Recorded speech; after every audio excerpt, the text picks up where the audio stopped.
Welcome, everybody. Thank you all for joining. Today is a wonderful session. This is the second time we're doing this. Andre and Andre will introduce himself in just a second, but we want to guide you, or we want to share our experience of how to take a revenue architect course. How do we take the principles from the revenue architect's course into your businesses, right? A lot of the students that come through, leave the course and, okay, what next? How can we implement that? And we believe that this is a great example to learn from somebody who actually did this, and to hear from his experience. About me, Royal 2, growth architect and a ROM course instructor at Winning by Design. That's about me. Andre, over to you. Yes, Andre, originally from Germany, living in the Netherlands. I'm VP Sales here at Channable. We're an integrator for e-commerce shops for all their channels into different marketplaces, advertising, and so forth. I'm living now already 8 years here, and I'm at Channable for 1.5 years. And one of the biggest drivers, I think, for our insights into the business has been revenue growth architecture, and we're excited to speaking about that today. Cool. Give us a background on Channable. Channable, 9 years old. We're in a 25 to $50 million ARR range.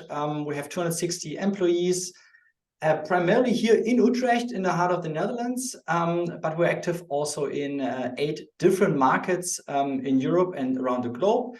Opened US around 2 years ago. And biggest focus for us is to take all the learnings on the revenue side we had in our home market to actually make international a bigger part of the business than our home market is. So that's what we're up to. All right, cool.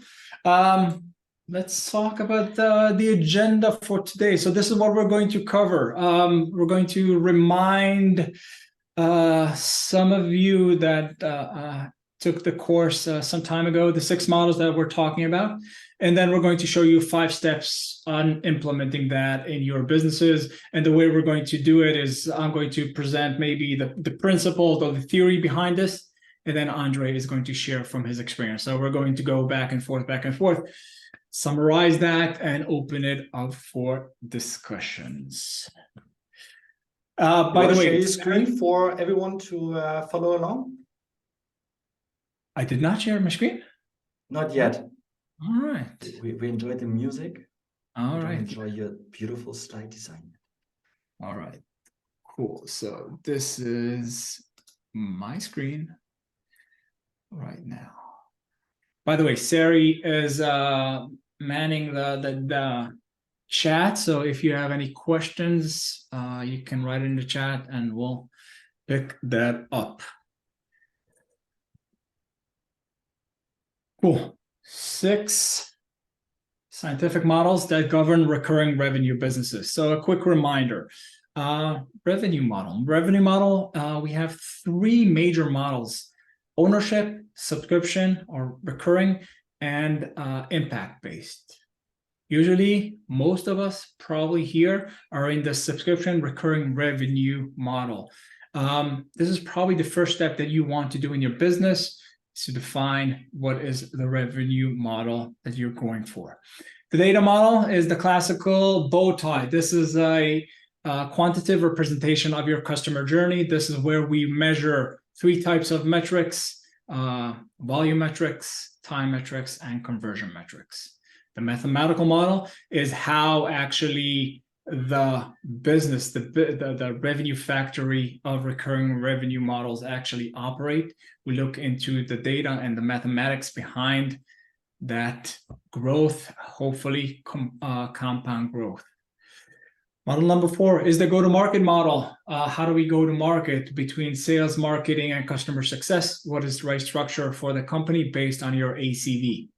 The growth model is how and what to focus on as companies grow, right? Starting from that, we like to look from that 1 million ARR point through the IPO all the way to becoming that enterprise and reaching the total addressable market.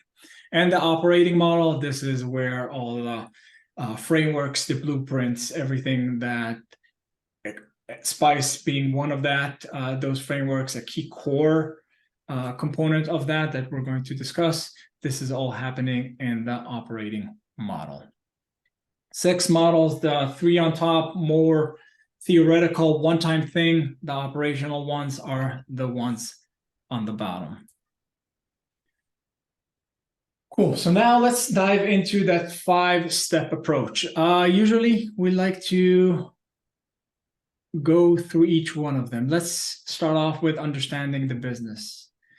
Before you can implement ROM principles and the models, you need to first of all understand your business. You need to see what makes sense, and we will talk exactly on the business model, the revenue model, and the go-to-market model to understand what you need to have in place in order for that revenue factor to actually be to work and be efficient. Then we need to have some sort of data model in place, right? We recommend the data model, the bow tie, but you need to have some sort of data model in place. Then once you have that, let's define a common language across the different teams to be able to allow everybody to speak the same language and to look at customers in the same way. Which brings us to the next one, activating customer-centric methodology, where the customer's impact are the core, are the center of what we're looking to do and achieve. And after we build all that is how to drive that consistency on an ongoing basis. Now let's dive deeper in here. All right, so understanding the business as I gave you, as I mentioned, first of all, we want to understand the revenue model. This is right? Most of us play in that mid part, which is subscription recurring revenue businesses, right? But do we do that by itself? Do we focus on maybe having a mix of subscription and maybe fixed cost on onboarding or services, etc.? We need to understand how we want to get money from our customers. And then validate go-to-market motions. Why do I say validate? Because usually when we come to implement that, we're not starting a company from scratch. So we need to understand what makes that work. What is currently being implemented, and is it the right go-to-market motion for us? So let's dive deeper into that go-to-market motion. Let's remember ACV is the horizontal axis, and it jumps 5, 15, 50, 150, 500. By the way, we're probably going to change that from 150 to 250. We see a lot of field sales going into the bigger deals, so that's a change that we're going to implement. And then the number of deals that you need to close in a given year. What you want to do is mark down your ACV, and where the line hits is how you want to structure your go-to-market team. All right, so in this example, let's start off with sales. If you're around that 5 to 15,000 ACV, what makes sense economically is to structure your team based on one stage, so one seller doing a discovery and doing a proposal, most probably in one meeting, but it's one person, not 2 SDRs and AE, just one seller. It's more high velocity, more transactional kind of sales process. You want marketing to generate inbounds, right? At below 15, it doesn't make sense to have another person, meaning a BDR, and paying their salaries in order to generate outbound. So we need to have an inbound motion. This is where marketing comes into place, that they create, whether it's campaigns, SEO, digital advertisement, Google, whatnot. This comes from inbound. And then volume is where the services, you have a pool of customer support that just, we're talking about a few hundreds, and they manage these accounts.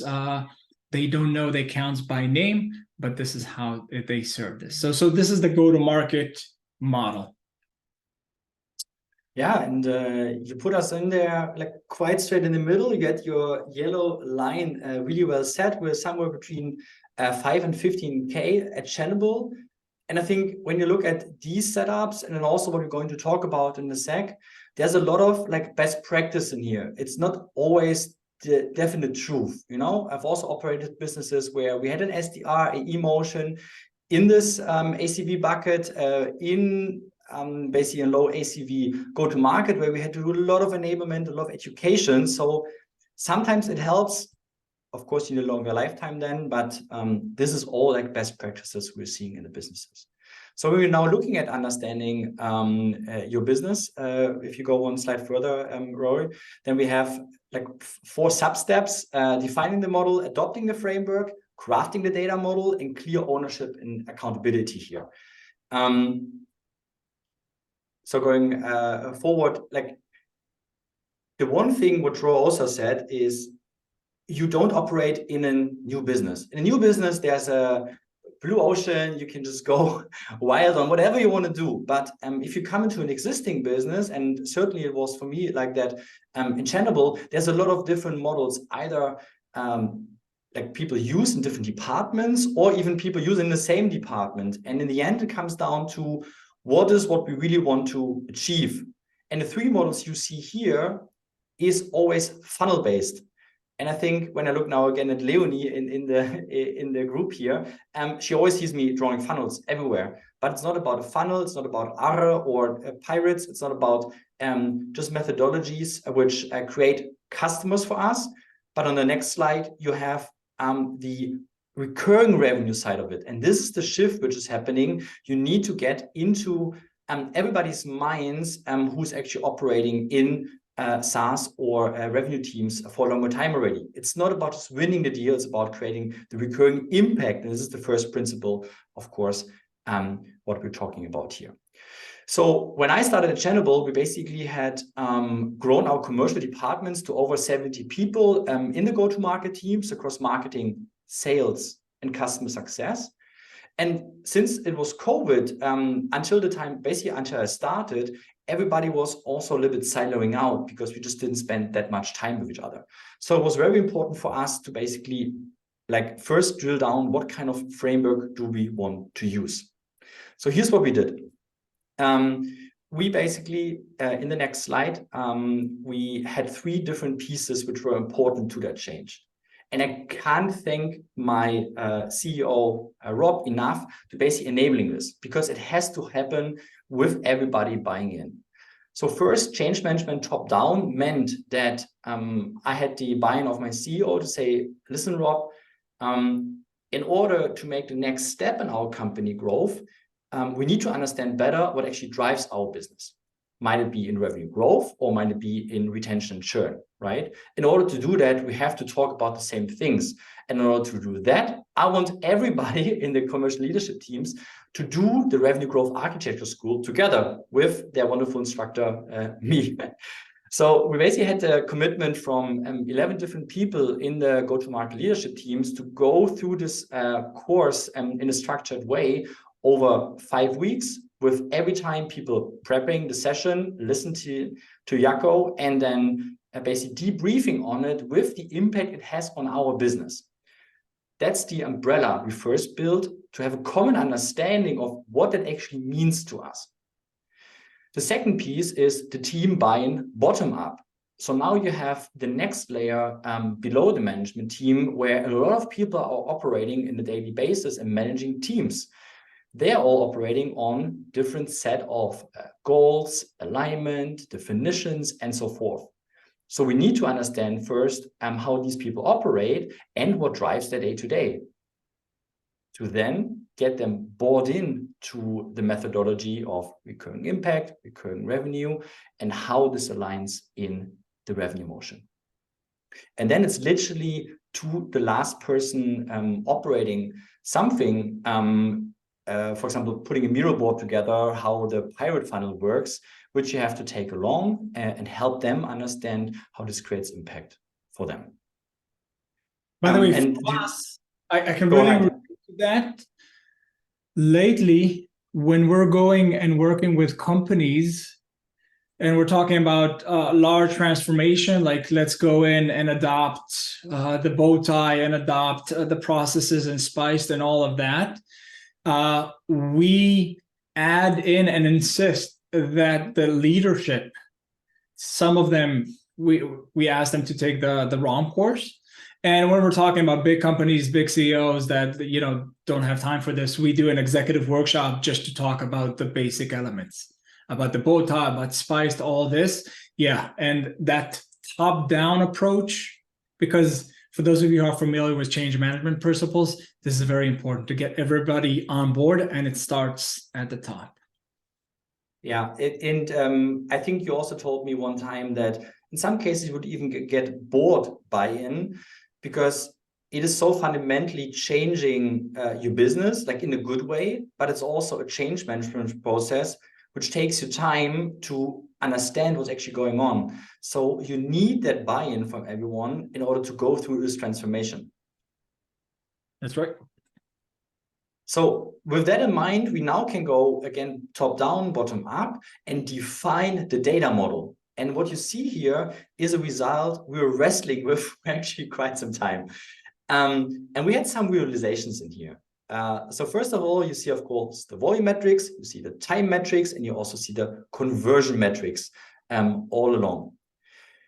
The biggest struggle for us has been to align what an MQL actually means, or an SQL and an SLL. And it's not necessarily that it only means one thing, but the data model explains what it all can be.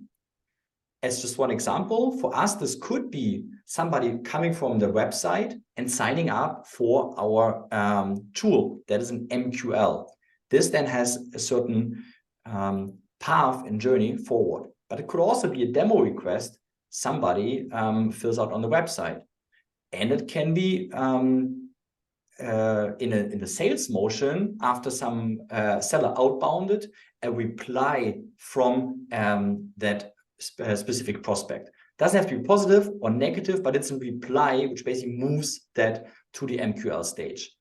This whole alignment was pretty important for us and took a little bit of time, but we have now everything in place in one view, so everybody exactly knows on what kind of motions. You also see this in yellow and red, which part of the customer lifecycle means. By the way, this is one of the more attractive bow ties that we've seen around, and I really like what Andre and team had were able to do. That they add another dimension that we don't always talk about. The different colors. Andre, do you want to explain? Yeah, so the top red color is basically all marketing led. So this would be a sign up on our website, which then goes basically through like activating in our platform to selecting a plan and retaining. So it's a complete no-touch motion. And here it's very difficult just to work with deals and such, right? So we added definitions of what does it mean that a no-touch prospect becomes pipeline or an SAL, right? And for us, that means they have a web shop, they have 100,000 items, and they import these to our platform. That's for us pipeline, because they're very close to actually committing. And the yellow piece is the sales motion, where we have structured account lists based on our ICP. Our sales organization goes after in an outbound way, or they get pipeline over marketing over an inbound motion. And what is nice to see is that the red, meaning marketing, also appears on the right side of the bow tie, right? This mature companies already understand that marketing is not just the top of the funnel or mid-funnel activity. It happens across the customer journey, across the bow tie. And I really like that you guys added this dimension to the bow tie. Yes, actually, this is a really good point. This is something which we heavily working on. I think Jaco always says, like, when you're like 10, 20 million in ARR, right? This is the moment you want to focus more on the right side of the bow tie, in order for, of course, like churn, but also expansion. And since our base is vastly self-serve, marketing has to have a huge focus here to actually drive recurring impact. I think we added a quick overview on how this looks like on a slide. We'll share that afterwards.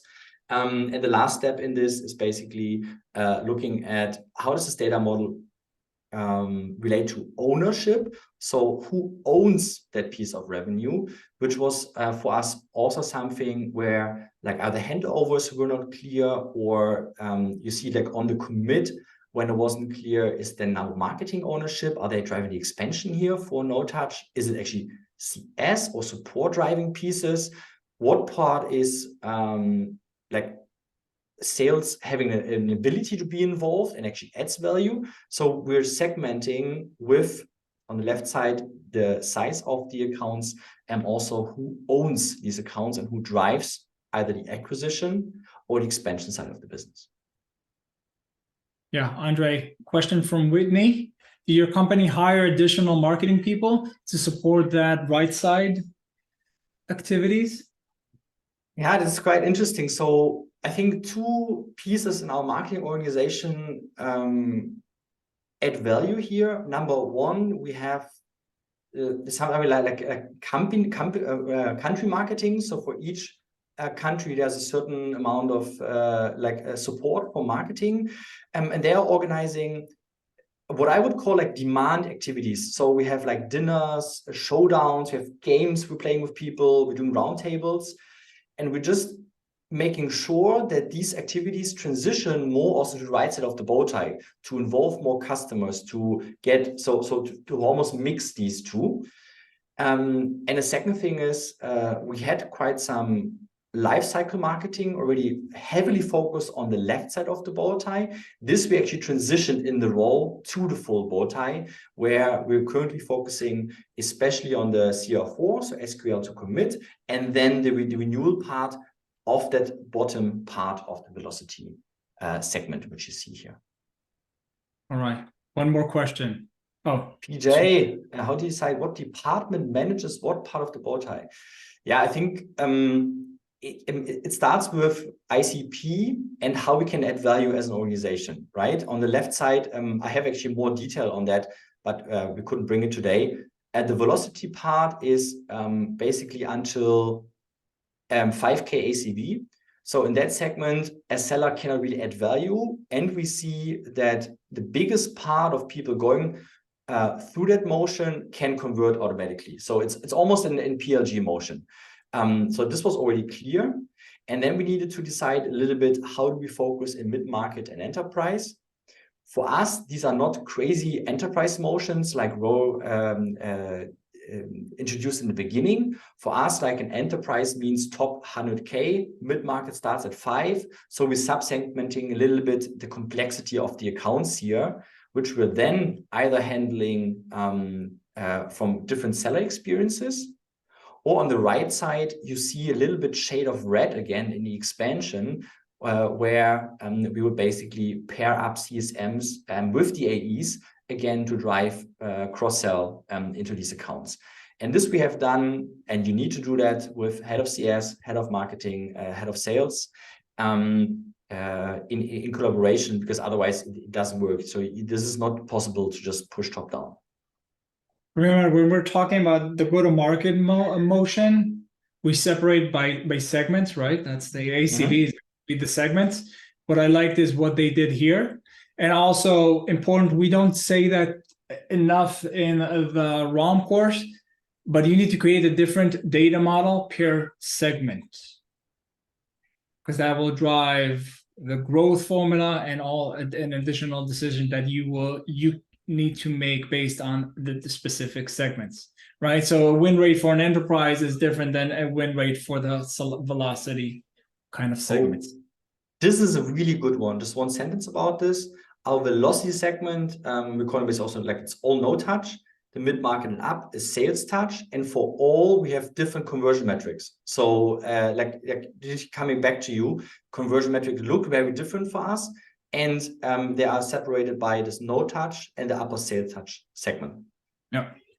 All right. Let's get moving a bit faster here. Andre, you touched on this, but yeah, I think this is just a quick overview of like how we then basically broke it down and also aligned this with our data team. So all data comes together in a data dump, and we're running this then in a BI tool also towards management and the teams. All right, and now back to me in terms of the growth formula, right? Remember, this is once you have the data model in place, this is where, and you have a repeatable process, you want to create and design the growth formula. And once you have that growth formula, you can understand how this machine, that revenue factory, is actually working. This is the algorithm, the footprint, or the machine specification, right? So you plug in 114 leads that eventually end up as one commit, which adds 18,000 over the first year, and then over 5 years, $105,000. So you want to create this. Once you create this per segment, you can now start plan, because you know what is the input you need to generate in order to get the output that you committed to the CEO or to the board. So do that growth formula. Andre, you did it quite similar, similar outcome, but a different approach here. Yeah, so we have this one view for the leadership team where we have all these conversion rates.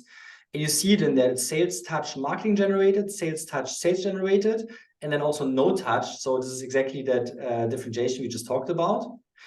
But we also need to bring it down to the seller level, right? You as a seller with your target, like what does it mean to you and how can you bring it back, right? This is your ASP, this is your personal conversion rates, CR1 to 4. And this is what it basically means for you, breaking down per month, per quarter, and per year in activities and volume metrics. All right. Once we define and we got the data right, then we can start planning and we have the formula in place.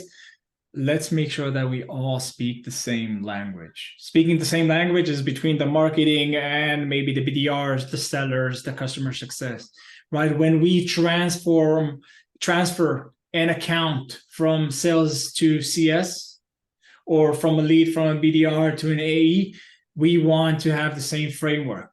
And that the tool and what we have in place is spiced, right? Once we define spice and integrate that into our workflows and get everybody educated on that, we want to really understand what are the common impact and critical events that our customers have when we meet them, and what is the impact that they achieve together with us.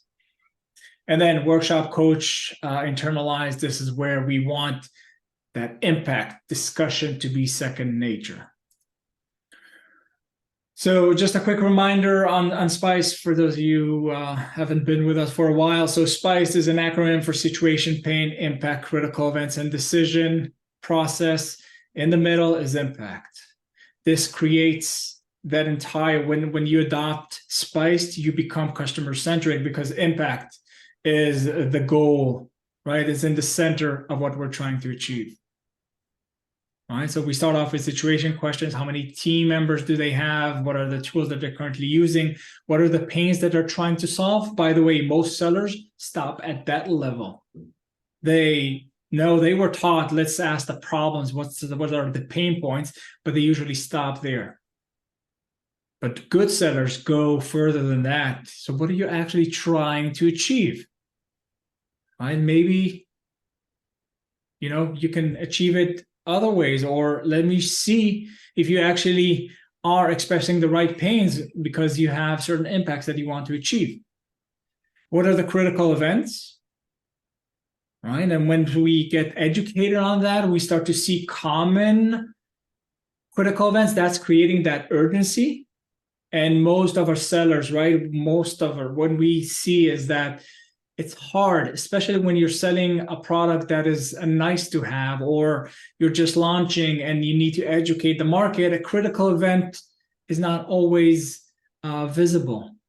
So we need to get better at this. And if we understand the common critical events, we can actually drive the conversation toward that and make the prospect aware of possible critical events that they might have.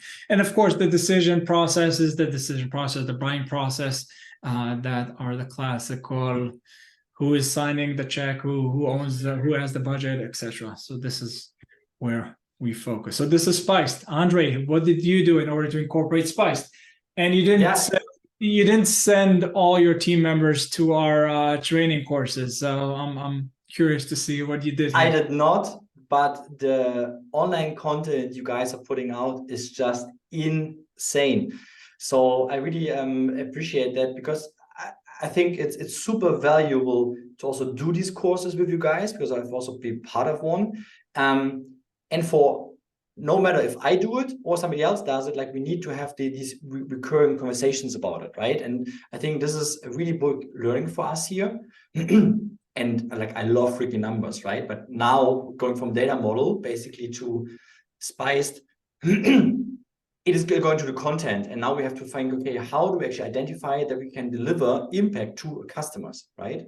Exactly what you said. Like, first pain point for us was how to move actually from just pure like fit to pain. So we believe we can help them to actually identify the pain they have. Second piece is to then differentiate also emotional and rational impact. We were often really feature selling. On feature selling was almost always about like rational impact. You save X amount of time, or you will have this piece of ROI. And we didn't discover anything else. And then to architect the critical event. How did we do this? On the next slide, you see that we're basically doing like recurring trainings with the team, and then doing recurring learning huddles, what we call our Wednesday meeting, where we basically come together and learn as a whole team in implementing the SPICE methodology. How's that, like, how do you do that? Like, I think it's pretty difficult, because if you just look at Medic and then you fill something out in the CRM, it's not really the purpose. The purpose is to really understand what happens here for the customer and how does the impact look like. And this was the biggest struggle for us, because the impact is not your feature, and the impact is also not the pain they have. The impact is the feeling they get after they used your tool, and they articulate what actually the solution did for them, right? This is what we did here. And then we basically trained live within, for example, the 101s and in these learning huddles, and asynchronous, also then with asynchronous feedback and role play in the meetings. This is what we usually do when we come in and support our clients.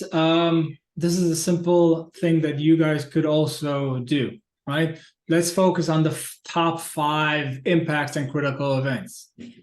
So what are the 5 top rational impacts, emotional impacts, and critical event? This is a quick exercise that you can do in one of those Friday team huddles, or Wednesday in Andre's case. You bring everybody together, and each one is supposed to add additional impacts. You choose the top 5, and yeah, you're halfway there in understanding better your customers. The next thing is, once you collect that, you start to create persona cards, right? Because impact, and we talked about this in class, impact changes, or especially emotional impact changes from one persona to the other. And even within different, the same company, when you talk to different people, different persona, different stakeholders, they might have emotional impact. So the users are looking for one emotional impact. The executive is looking for another emotional impact, right? So we want to break it down and create those enablement materials for our team members to actually understand their customers better using the SPICE framework. Andre, I love this. What did you guys do here? Yeah, I was just asking Lena quickly if this is also answering her questions around how do you identify these different things across users and so forth. And it is, so we go forward. So we did this like for a month or so, and we saw our CRM being richer and richer with SPICE notes, which was pretty cool. But we also went back to the team and asked, hey, how do you actually apply it? What do you like most? What do you struggle with?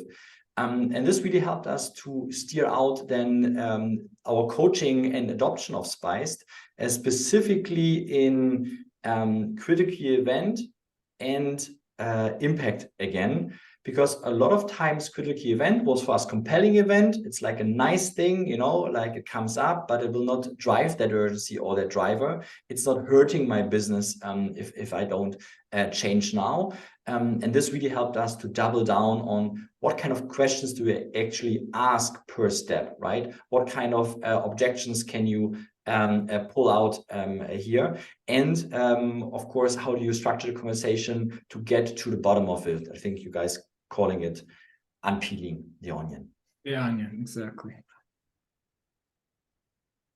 Yeah, and then in the end, that's you. This is me. Yeah, like can also like we like in the end, you need to have then all stuff together, or in the end, as a result, you have all stuff together to basically bring this to the website copy, product releases, outbound messaging, discovery calls, email sequence, personal development plans, everything. Like it's so easy then when you really hold down on Spiced because you understand the impact. This is fantastic. This is a like a summary of that Spiced part. Once you truly understand Spiced, then you are able to create those persona cards. Like, what is the impact? What is the common critical events for specific ICP, specific personas? You want to have that across everything that you do. So a lot of the assets that we create for our customers, they are focused around Spiced. So marketing team, any email campaign, any website, landing page, SEO, white papers, they all have those common Spiced elements in them. When BDRs, they call up and do cold outreaches, creative messages, it's around that. So if they're reaching out to a certain persona, they just look at the common impacts that other personas or other customers, similar personas, have been achieving with our product. Sellers, the same thing. I do discovery based on Spiced. I hand over the account to CS using Spiced. And when I onboard or complete the onboarding process, I make sure that they are able to achieve the impact that they wanted. When it's time to renew, I revisit the joint impact plan and review Spiced. Were we able to get that impact? Do you have any other impacts, new impacts that I can uncover? So as you can see, Spiced is being used across the different teams. Yeah, it's not a sales methodology, it's your common language across all go-to-market teams. And this is super important also here, because in the end, the impact occurs with your customer, not with what you sell to people, but actually in the end, why they like what they achieve with your solution, or why they actually stay and like give you money recurringly, right? What we've done is we wanted to discover this more. What does actually impact mean for our customers? Because if we're able to identify that, then we can bring it to the front of the bow tie and actually educate our messaging. But we also can educate our product development. We can educate our product marketing, and we can educate basically all different pieces of the go-to-market organization. On next slide, you see like a short like 1 second. We usually see that in larger companies like the customer advisory board. This is where we have a chance to really listen in to our customers, and feed it back to, again, the beginning of the bow tie. So we're actually closing a loop there. Yeah, definitely. I'm not sure how you see this, Roy. In a lot of companies, I think this then sits quite a lot in CS, and sometimes it doesn't find their way out of CS, you know, because it's still a little bit siloed off. So you missed an opportunity to actually bring it to the front of the bow tie. For us, for example, product marketing was very close to this as well. So really early, they already started getting these insights out. And then we have roundtables focused on this on the customer side. We call our like quarterly reviews with customers impact reviews. So I think there's a lot in the mindset changing. One, from what are you doing there? And second, how can you make it fluid between all the different departments? So what we did is on this slide and the next one is we're basically running customer impact surveys in the tool because we have over 10,000 customers. So we have a good base. And we use this opportunity to really hold down on rational impact and emotional impact. And we had these different choices, and there was also free text, which then basically translated into the next slide, our ability to bring all these different pieces of impact very early in our messaging. It's an incremental part of handing over an account to CS, and then, of course, the renewal, as Rose said in the last piece of Spiced. Once we know that, again, we can go into even deeper and implementing Spiced in the different processes that we have. So this is an example of a winning by design blueprint. Again, I think most of you will find this familiar, but this is an example of a discovery meeting blueprint and how we can incorporate Spiced along that. So again, if we captured Spiced correctly, we can enable our sellers and also CS, right? CS also do discovery meetings, but we can enable them to actually guide the discussion throughout the different elements of Spiced. So this is a discovery example. Once we do that, let's take it even further and let's activate the different methodologies in the tools. One of the biggest things that we're now focusing with our clients is, let's see Gong, for example. Like, can we implement, for those of you who are familiar, Gong triggers? And can we automate that to be able to see if our sellers, the BDRs, are actually asking and going through that Spiced question, SPI questions? All right, so this is an example of, Andre, I think this is you guys, right? Yeah, this is us, and I think you're breaking it down excellently there, because even though you have like a Spiced node in HubSpot and then you're using it maybe with your team, but you want to go deeper and make it more transparent for everyone, right? So we could say, hey, there's a competitor call with one of our competitors, and here's the impact, pains, and even critical events we have discovered, right? Because we have these trackers in Gong. And then we can also provide this information to the product team or product marketing team, who then can actually shape our messaging again. So it is all around, but this is, I think, quite an advanced use of it. I haven't seen so many companies like drive it to that depth, but it helps us a lot to again train, because you then have all the conversations where there is no pain. You see, for example, here, right? There's no pain identified as an example. So like, what does it actually mean? What happens in these conversations, and how can we build that in a different way? Yeah, this is what it means. This is an example of where we implemented Spiced in Gong for one of our clients, or actually Gong implemented Spiced for one of our clients. I'm sorry for the bad graphics here, but what you can see, where impact-based questions were mentioned, you can see the win rate is 40%. And unlike the graphics here, this is like a real snapshot of Gong. So they still have some work to do.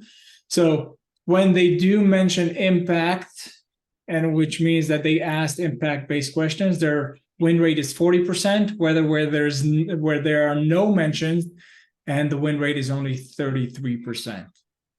So we implemented Spiced in our tools and are able to have not only build and coach, as Andre said, but also monitor and see the effects and do some A/B testing around that. I think you have to click one more time. I think there's a picture on there. The thing is that it doesn't work if it's just, okay, we're buying this tool, or we're implementing this methodology, or we're doing this once, right? It's really a recurring thing. And I think this is a really good example out of our own HubSpot instance, where we are then using every Tuesday morning, where like we have 9 teams, right? So not everybody can speak, but 2 people present basically deals they're working on right now, present the Spiced, and then basically ask the team back for help on either how they identified it or things they can do to move it forward, or they're struggling with defining a critical event. And then we're basically brainstorming as a team on these stories to learn and use the methodology day in, day out, and also then discuss, of course, how you apply it and how you help your customers, how you can unravel this with your customers. Yes, and again, all recording for async learning. All right, last topic. How do we drive consistency, right? How do we build and work with RevOps to analyze that on an ongoing basis? So the way that we implement that, we call it an impact office.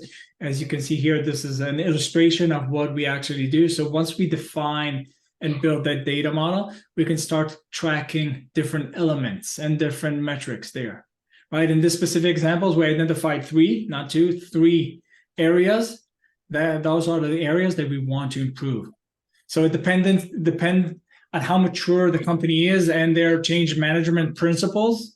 We can decide every month or every quarter, we're focusing on 1 or 3 areas that we want to improve. And this is on an ongoing basis. We meet with our clients once a month, check the metrics, and see how we are going to correct them, whether it's by training, by processes, by technology, whatever it is.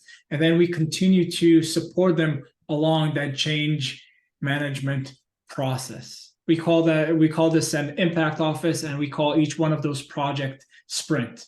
And we really focus, see improvement, finish that, and go and focus on another metric to improve, right? And you know how complex it is, right? Sometimes you fix one thing and another affects another number, so you need to go and fix that, and so on, and so on, and so on.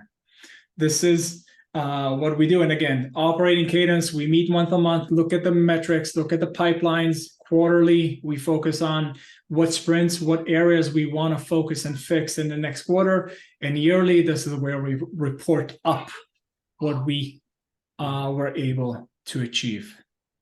Yeah. Hey, Rory, like going back to your impact review, like how do you then look at, for example, channels or markets? Like how do you go one level deeper? I think this is what also a lot of people might be struggling with in the data model, or like surfacing this data, because it's often quite easy to have this on a higher level, right? And say, hey, our CFO is broken because in the sales motion, for example.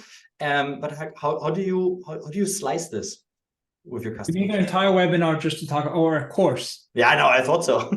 Andre, you're building it up. So we recently launched a new course, which is how to implement the data model. So it's a 3-session course on how to do that, which will go really deep in how to implement that. How do you look at different cohorts? How do you look at channels versus direct sales, etc.? I need 3 hours just to answer that. Nice. That's a really good cliffhanger. But like you're right. So like on a monthly basis, on the next slide, you said like we're really looking more high level in the markets, and then quarterly we would break out some kind of trends and channels to slice that up a bit.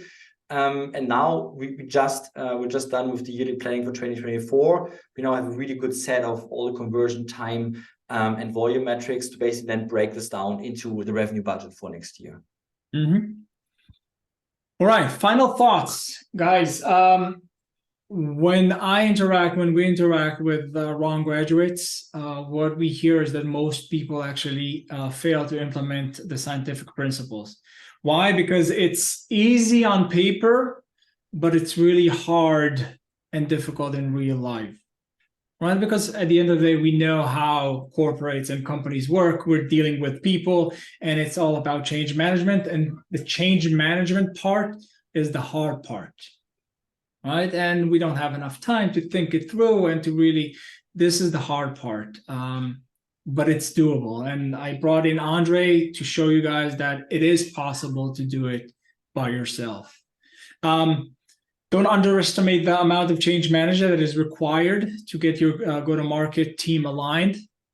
This is our biggest challenge when we work with companies.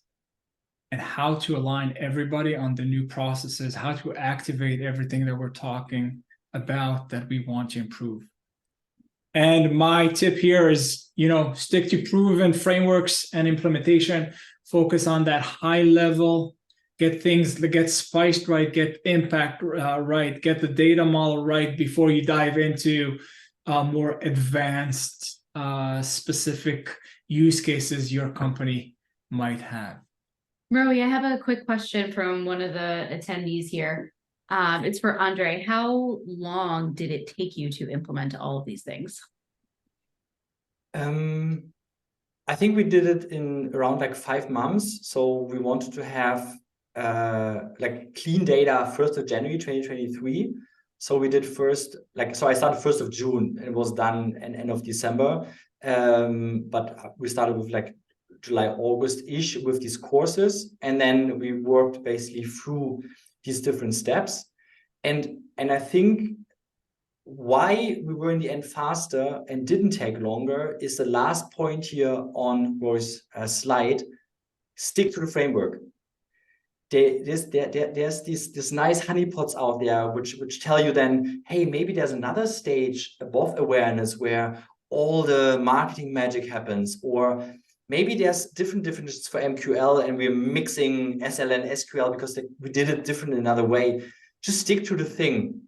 Like keep discussing. You will fit it in there, or actually realize that it shouldn't be your focus, or it's an motion you shouldn't do, or it's an like whatever's in there. But like use the proven frameworks, because you can also go out then and go to Winning by Design's website, do the benchmark and see how other people in your cohort, revenue growth and so forth, compare to you. I think if we have opened this up to more, we had a lot of discussion, but to bending, we would still not be done with it, because the moment it's done, and Leonie can attest to that, you also have to educate everybody on the commercial definitions, and people will forget, new people start. It's an ongoing process. I'm training every month new people in the commercial team, or we coach on the bow tie, on this framework. It's super, super important. Yeah, I wanted to answer it's never done, right? It's an ongoing It's never thing. done. Yeah. Guys, thank you very much for your time. Get in touch with me or Andre if you have further questions.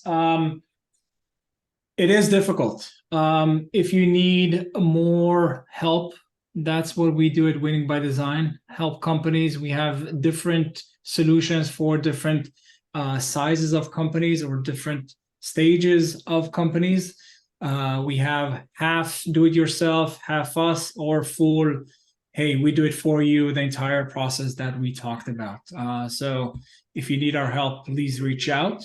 And yeah, it's important to mention, for those of you who are interested to learn more, we are launching a new data model implementation course. It's a 3-session course, Sari, happening in Q1. I don't know if we have dates for that, but it's a fantastic course. We did it externally and internally, and now we're launching it. So, hey, Roy, and why Sari is looking for the date. There you go. I was in a really good position here.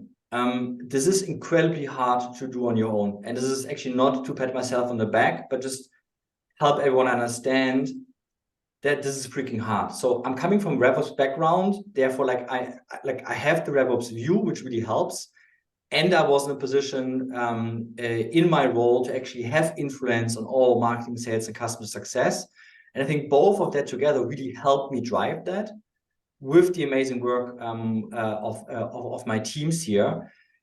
But just to do this, go to Winning by Design, get help either for the implementation and the top thing, or actually driving change through your organization, which is the second piece. Because if I wouldn't have the experienced leaders in the marketing and CS team, or my leaders in the sales team to actually coach and train and do all these things on Spiced, it is not working, right? And all these enablement pieces you have to bring together.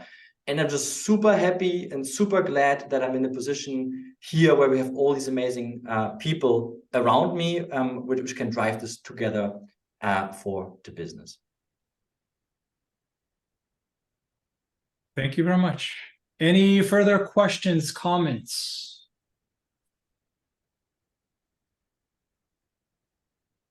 All right. Hey, greets to Belgium, Greg. Hope to see you for some dinner in Amsterdam, everyone. Enjoy and see you all later.